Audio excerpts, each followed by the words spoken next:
흔히들 우리가 먹는 게 바로 우리 자신이 된다? 이런 말 하잖아요.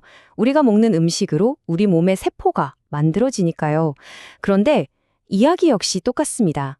우리가 어떤 이야기를 듣고 소비하는지 이게 근본적으로 우리의 정체성을 만들고 나라는 사람을 빚어낸다는 거죠. 바로 이겁니다. 어떤 이야기에 귀를 기울이냐가 우리 삶의 모양 자체를 결정해버려요.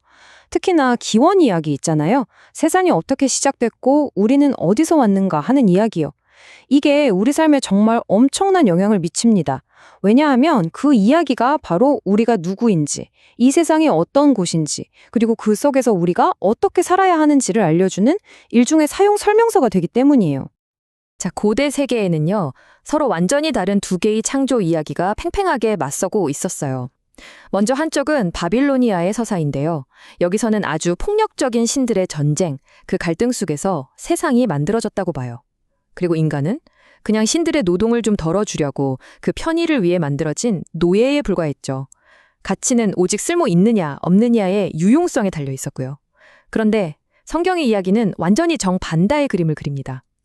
사랑과 선한 의도를 가지고 세상이 창조되었고, 인간은 하나님의 형상을 따라 아주 존귀하게 이 세상을 함께 돌보는 파트너로 지음받았다고 말하죠.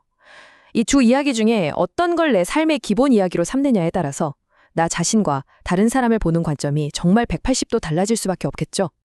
그렇다면 성경의 이야기가 말하는 인간과는 구체적으로 어떤 모습일까요? 그 답을 찾기 위해서 오늘 아주 중요한 핵심 은유 하나를 깊이 들여다보려고 합니다.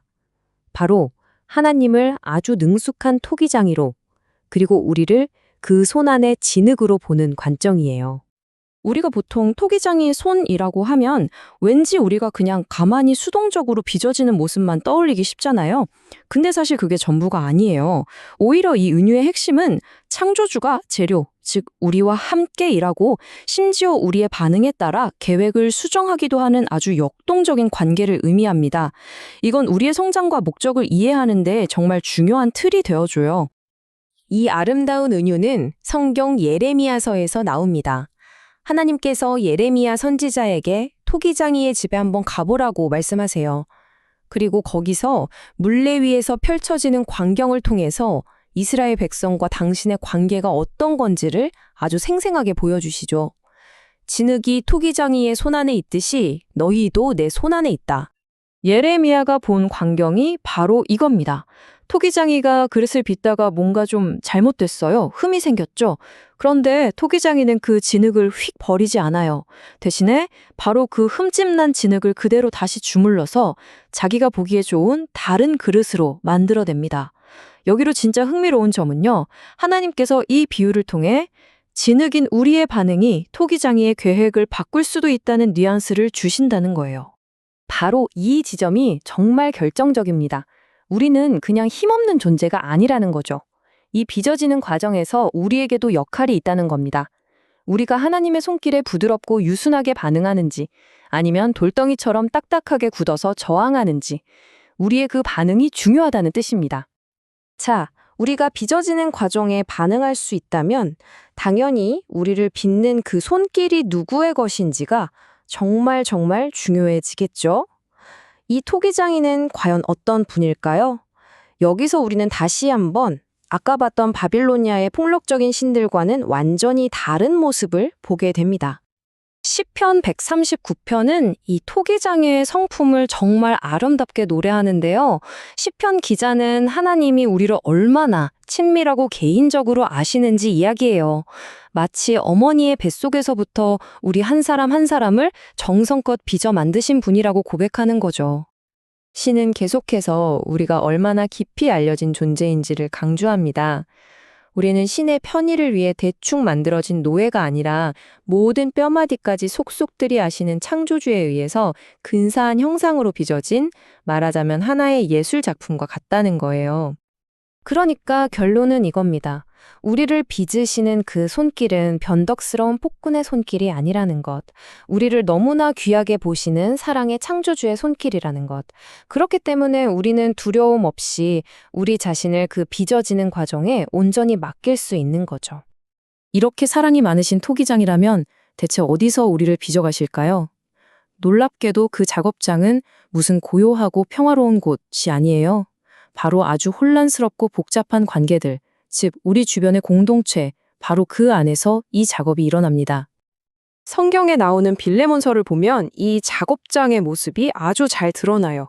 자, 여기 두 인물이 있습니다. 빌레몬, 존경받는 주인이자 교회 지도자였고요. 그리고 오네시모, 그의 재산에 큰 손해를 입히고 도망쳐버린 노예였습니다.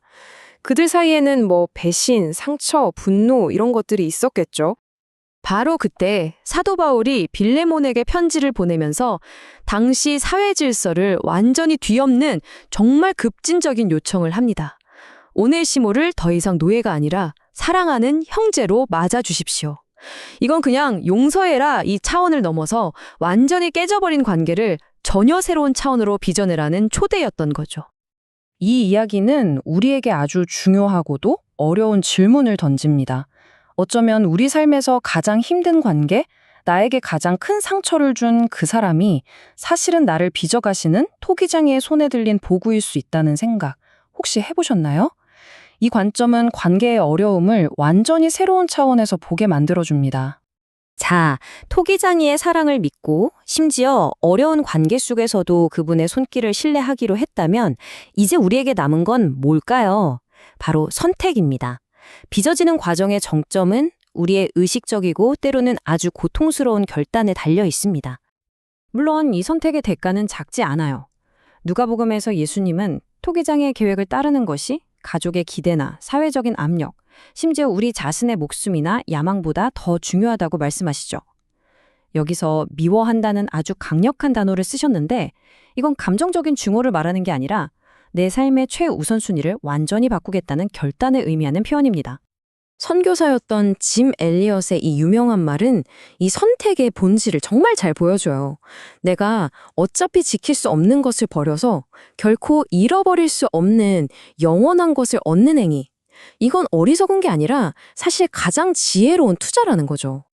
결국 하나의 이야기에 우리 자신을 온전히 맡기려면 우리 삶을 지배하려고 하는 다른 모든 이야기들에 적극적으로 저항해야만 합니다.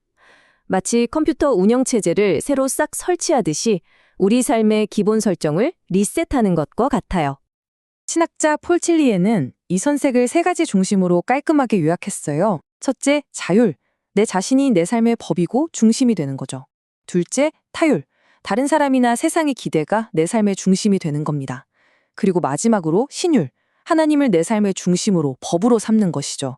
이 셋 중에 무엇을 선택하느냐가 바로 우리를 빚는 진짜 토기장이를 결정하게 됩니다. 그래서 마지막으로 이 질문을 한번 던져보고 싶습니다. 지금 이 순간 여러분의 삶을 형성하고 여러분의 가치를 결정하고 또 여러분의 미래를 빚어가고 있는 진짜 토기장이는 누구입니까? 혹은 무엇입니까? 우리 모두가 한번 깊이 생각해 볼 문제입니다.